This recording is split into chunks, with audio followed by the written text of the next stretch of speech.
La Ligue des électeurs a rendu le week-end son rapport préliminaire des élections du 20 décembre 2023 devant la presse et autres invités.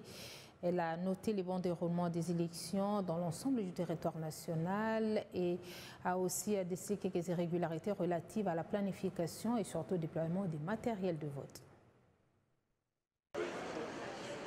De la planification à l'organisation des élections du 20 décembre 2023, le rapport préliminaire de la Ligue des électeurs note le bon déroulement des élections sur toute l'étendue du territoire national.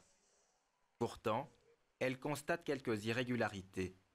D'abord, le choix des imprimantes thermiques à la place de celles à jet d'encre, ce qui sera la base des cartes d'électeurs illisibles, le faible nombre des centres de délivrance des duplicata, la livraison tardive du matériel de vote dans plus de 80% des centres de vote et de dépouillement, ce qui ont occasionné le refoulement des détenteurs des cartes illisibles dans les BVD et la perte de temps dans l'ouverture. Aussi, la réduction sensible de votants suite aux problèmes techniques liés à l'utilisation des DEV.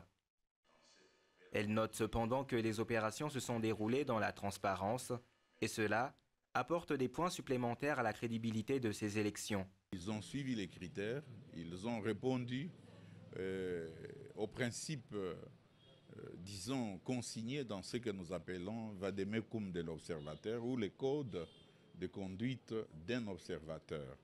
Et j'ai vérifié tout ça, j'ai dit bravo à la Ligue des électeurs, de très bonnes recommandations qui prennent en compte aussi le nationalisme, puisque aucun État du monde ne peut avoir en son sein des missions qui détruisent ce qu'il y a de plus important, la souveraineté du pays.